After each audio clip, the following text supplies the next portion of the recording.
नमस्कार विद्यार्थी मित्रांनो. आज आपण इतिहासाचं दुसरं प्रकरण अभ्यासणार आहोत. इतिहास लेखन भारतीय परंपरा. गेल्या पाठामध्ये आपण इतिहास लेखन पाश्चात्य परंपरा या पाठाचा अभ्यास केला. इतिहास लेखन भारतीय परंपरा या पाठामध्ये आपण भारतीय इतिहास लेखनाची वाटचाल आणि भारतीय इतिहास लेखन विविध तात्विक प्रणाली या मुद्द्यांचा अभ्यास करणार आहोत. त्यापैकी पहिला मुद्दा आपण पाहूया, भारतीय इतिहास लेखनाची वाटचाल. यामध्ये प्राचीन काळातील इतिहास लेखन, मध्ययुगीन काळातील इतिहास लेखन व आधुनिक काळातील इतिहास लेखन आणि ब्रिटिश इतिहासकार अशा ऐतिहासिक कालखंडानुसार आपण हा मुद्दा अभ्यासणार आहोत. त्यापैकी पहिला पाहूया, प्राचीन काळातील इतिहास लेखन. प्राचीन काळामध्ये पूर्वजांचे पराक्रम, दैवत परंपरा, सामाजिक स्थित्यंतरे इत्यादींच्या स्मृती केवळ मौखिक पद्धतीने जपल्या जात होत्या. म्हणजे प्राचीन काळात सुरुवातीला भारतामध्ये लेखनकला अस्तित्वात नव्हती. मग त्या काळामध्ये पूर्वजांनी केलेले जे काही पराक्रम आहेत, दैवत परंपरा म्हणजे देवदेवतांच्या परंपरा, समाजातील होणारा बदल इत्यादींच्या आठवणी फक्त मौखिक पद्धतीने जपल्या जात होत्या, एका पिढीकडून दुसऱ्या पिढीकडे हस्तांतरित होत होत्या. प्राचीन काळात जगामध्ये अनेक महान संस्कृती होऊन गेल्या. इजिप्तची संस्कृती, ग्रीक संस्कृती, आपली प्राचीन भारतीय संस्कृती म्हणजे हडप्पा संस्कृती. हडप्पा संस्कृती ही इसवी सन पूर्व 3ऱ्या सहस्त्रकापासून अस्तित्वात होती किंवा त्यापूर्वीही पासून अस्तित्वात होती असं आपल्याला दिसून येतं. कारण या हडप्पा संस्कृतीमध्ये जे काही प्राचीन लेख मिळालेले आहेत यावरून ही गोष्ट आपल्याला स्पष्ट होईल. पण या हडप्पा संस्कृतीची जी काही लिपी आहे ती लिपी वाचण्यात अजूनही यश आलं नाही. ही लिपी वाचण्यात जर यश मिळालं तर आपली प्राचीन भारतीय संस्कृती ही इतर प्राचीन संस्कृतीपेक्षा किती महान होती याचा उलगडा सहजपणे होईल. भारतातील ऐतिहासिक स्वरूपाचे सर्वाधिक प्राचीन लिखित साहित्य हे कोरीव लेखांच्या स्वरूपातील आहे. याची सुरुवात मौर्य सम्राट अशोक यांच्या काळापासून म्हणजे इसवी सनापूर्वी 3ऱ्या शतकापासून होते. सम्राट अशोकाचे कोरीव लेख हे प्रस्तरावरती आणि दगडी स्तंभावरती कोरलेले आहेत. प्रस्तर म्हणजे दगड, दगडावरती किंवा दगडी स्तंभावरती लेख कोरलेले आढळून येतात. इसवी सनाच्या पहिल्या शतकापासून धातूची नाणी, मूर्ती आणि शिल्पे, ताम्रपट इत्यादीवरील कोरीव लेख उपलब्ध होऊ लागतात. यामधून महत्त्वाची ऐतिहासिक माहिती मिळते. या सर्व प्रकारच्या कोरीव लेखामुळे संबंधित राजाचा काळ, वंशावळ, राज्यविस्तार, तत्कालीन शासनव्यवस्था, महत्त्वाच्या राजकीय घडामोडी, तत्कालीन सामाजिक रचना, हवामान, दुष्काळ यासारख्या महत्त्वाच्या बाबींची माहिती मिळते. प्राचीन भारतीय साहित्यामध्ये रामायण, महाभारत ही महाकाव्ये, पुराणे, जैन आणि बौद्ध ग्रंथ, धर्मग्रंथाखेरीज भारतीय ग्रंथकारांनी लिहिलेले ऐतिहासिक स्वरूपाचे साहित्य तसेच परकीय प्रवाशांची प्रवास वर्णनं ही इतिहास लेखनाची महत्त्वाची साधने आहेत. प्राचीन काळातील राजांची चरित्रे त्याचबरोबर राजघराण्यांचे इतिहास सांगणारे लेखन हे भारतीय इतिहास लेखनाच्या वाटचालीत महत्त्वाचे टप्पे मानले जातात. इसवी सनाच्या 7व्या शतकामध्ये एक महान कवी होऊन गेले, त्यांचं नाव बाणभट्ट. बाणभट्ट यांनी एक संस्कृत काव्य लिहिलं, हर्षचरित. आणि हे हर्षचरित संस्कृत काव्य ऐतिहासिक चरित्र ग्रंथाच्या स्वरूपात आहे. याच्यामध्ये तत्कालीन सामाजिक, आर्थिक, राजकीय, धार्मिक आणि सांस्कृतिक जीवनाचे वास्तववादी चित्रण केलेले आहे. या ठिकाणी आपल्याला एक कोरलेला लेख दिसतो. हा कोरलेला लेख ताम्रपटावरती कोरलेला आहे. ताम्र म्हणजे तांबे. तांबे या धातूवरती कोरलेला हा लेख दिसून येतो. उत्तर प्रदेश या राज्यातील गोरखपूर जिल्हा आहे आणि या गोरखपूर जिल्ह्यातील सोहगौडा या ठिकाणी हा ताम्रपट सापडला. त्यामुळे या ताम्रपटाला सोहगौडा ताम्रपट असं नाव देण्यात आलेलं आहे. हा ताम्रपट मौर्य काळातील असावा असं मानलं जातं. ताम्रपटावरील कोरीव लेख हा ब्राह्मी लिपीमध्ये आहे.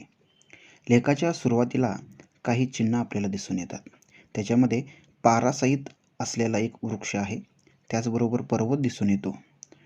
एकावर एक असलेल्या 3 कमानी म्हणजे पर्वत आहे. आणि ही चिन्ह प्राचीन आहत नाण्यावर सुद्धा आढळून येतात. 4 खांबावर उभी असलेली एक दुमजली इमारत आपल्याला दिसून येते. ही धान्यांचं कोठार असावं असं अभ्यासकांचं मत आहे आणि या कोठार घरामधील जी धान्य आहेत यांचा जपून वापर करण्यात यावा असा आदेश त्या लेखात दिलेला आहे. दुष्काळ परिस्थितीमध्ये दुष्काळाचं निवारण करण्यासाठी काय काळजी घ्यावी या संदर्भातील हा आदेश असावा असं मानलं जातं. इसवी सनाच्या 12व्या शतकात कल्हण हा एक मोठा इतिहासकार होऊन गेला. त्यानं काश्मीरच्या इतिहासावर आधारित एक ग्रंथ लिहिला, राजतरंगिणी.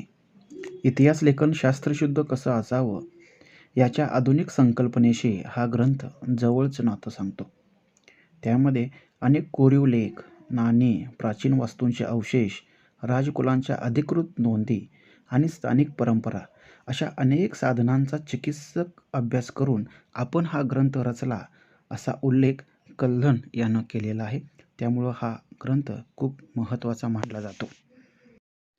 मध्ययुगीन भारतामध्ये मुस्लिम राज्यकर्त्यांच्या दरबारात इतिहासकारांचं जे लेखन होतं या लेखनावर अरबी आणि पारसी इतिहास लेखनाच्या परंपरेचा प्रभाव अधिक होता. मध्ययुगीन मुस्लिम इतिहासकारांच्या मध्ये झियाउद्दीन बर्नी हा एक महत्त्वाचा इतिहासकार होऊन गेला.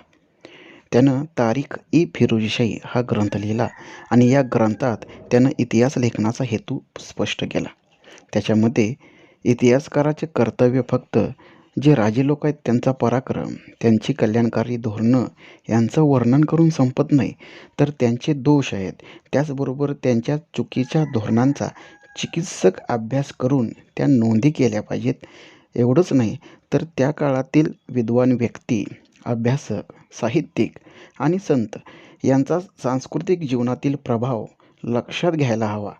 या बर्नीच्या या विचारसरणीमुळं इतिहास लेखनाची व्याप्ती अधिक वाढली. मुघल बादशहांच्या दरबारातील जे इतिहासकार होते यांच्या लेखनात राज्यकर्त्यांची स्तुती आणि त्यांच्याबद्दलची निष्ठा या गोष्टींना विशेष महत्त्व प्राप्त झालेलं होतं. याशिवाय त्यांच्या वर्णनात समर्पक पद्य उतारे आणि सुंदर चित्रांचा अंतर्भाव करण्याची पद्धतही सुरू झालेली आपल्याला दिसते. मुघल साम्राज्याचा संस्थापक बाबर यानं आत्मचरित्र लिहिलं, तुझुक-ई-बाबरी. यामध्ये त्याला कराव्या लागलेल्या युद्धाची वर्णनं आहेत. त्याचबरोबर त्यानं केलेला प्रवासामध्ये आलेले प्रदेश, शहरांची वर्णनं, त्या ठिकाणची स्थानिक अर्थव्यवस्था, रीतिरिवाज, वनस्पतीसृष्टी यांची बारकाईनं केलेली निरीक्षणे बाबरानं आपल्या या आत्मचरित्रात समाविष्ट केलेली आहेत. मध्ययुगात इतिहास लेखनाची चिकित्सक पद्धती अबुल फझल या इतिहासकारानं आणली असं मानलं जातं. अबुल फझल यानं अकबरनामा हा ग्रंथ लिहिला आणि हा ग्रंथ लिहित असताना त्यानं अधिकृत नोंदीच्या आधारे ऐतिहासिक कागदपत्रांचं काळजीपूर्वक एकत्रीकरण केलं. त्यातील माहितीची विश्वासार्हता तपासली, त्याची छाननी केली आणि त्यानंतरच त्यानं हा ग्रंथ लिहिला. अबुल फझलने अवलंबलेली संशोधन पद्धती पूर्वग्रहविरहित आणि वास्तववादी होती असं मानलं जातं. अल बेरुनी या इतिहासकारानं भारतीयांनी विविध ज्ञानशाखांमध्ये केलेली कामगिरी आणि भारतातील समाज जीवन यासंबंधी माहिती अरेबिक भाषेमध्ये लिहून ठेवलेली आहे. पुढच्या काळात अनेक परदेशी इतिहासकारांनी भारताविषयी माहिती देणारे ग्रंथ लिहिले. याच्यामध्ये हसन निजामी यानं ताजुल मासीर हा ग्रंथ लिहिला. मिन्हाज-ई-सिराज यानं तबाकत-ई-नासिरी हा ग्रंथ लिहिला. अमीर खुसरो याचं विपुल लेखन महत्त्वाचं मानलं जातं. त्याचबरोबर तैमूरलंग याचं आत्मचरित्र खूप महत्त्वाचं मानलं जातं. याह्या बिन अहमद सरहिंदी लिखित तारीख-ई-मुबारकशाही हा ग्रंथ महत्त्वाचा मानला जातो. त्यांच्या लेखनातून आपल्याला भारतातील मध्ययुगीन काळासंबंधी महत्त्वाची माहिती मिळते. परदेशी प्रवाशांनी लिहून ठेवलेले वृत्तांतही भारताच्या इतिहासाची महत्त्वाची साधने आहेत. Ibn Battuta, Abdul Razzaq, Marco Polo, Niccolo Conti, Barbosa आणि डॉमिगो स्पेस हे त्यापैकी एक आहेत. त्यांच्या लेखनातून मध्ययुगीन भारतासंबंधी ऐतिहासिक माहिती मिळते. ईश्वरदास नागर, भीमसेन सक्सेना, काफे खान आणि निकोलॉय मनोची हे बादशाह औरंगजेबच्या काळातील महत्त्वाचे इतिहासकार होते. मुघल काळातील इतिहास समजून घेण्यासाठी त्यांचं लेखन अत्यंत महत्त्वाचं आहे. बखर ऐतिहासिक साहित्यातील एक महत्त्वाचा प्रकार. बखरीमध्ये आपल्याला काय वाचायला मिळतं? तर शूरवीरांचे गुणगान, ऐतिहासिक घडामोडी, लढाया, थोर पुरुषांची चरित्र याविषयींचं लेखन आपण बखरीतून वाचू शकतो. मराठी भाषेत वेगवेगळ्या प्रकारच्या बखरी उपलब्ध आहेत. यातील महत्त्वाची बखर सभासद बखर ही मानली जाते. छत्रपती राजाराम महाराजांच्या कारकिर्दीत कृष्णाजी अनंत सभासद यांनी ही बखर लिहिली. छत्रपती शिवाजी महाराज यांच्या संपूर्ण कारकिर्दीची माहिती या सभासद बखरीमधून देण्यात आलेली आहे. भाऊसाहेबांची बखर या बखरीत पानिपतच्या लढाईचं वर्णन आहे. याच विषयावर आधारित पानिपतची बखर अशी स्वतंत्र बखरसुद्धा आहे. होळकरांची कैफियत या बखरीतून आपल्याला होळकरांचं घराणं आणि त्यांचं योगदान समजतं. बखरीचे वेगवेगळे प्रकार आहेत. याच्यामध्ये चरित्रात्मक बखर, वंशानुचरित्रात्मक बखर, प्रसंग वर्णनात्मक बखर, पंथीय बखर, आत्मचरित्रपर बखर, कैफियत बखर, पौराणिक बखर आणि राजनीतीपर बखर असे बखरीचे वेगवेगळे प्रकार आपल्याला दिसून येतात. आज आपण प्राचीन काळातील इतिहास लेखन आणि मध्ययुगीन काळातील इतिहास लेखन या घटकाचा अभ्यास केला. धन्यवाद.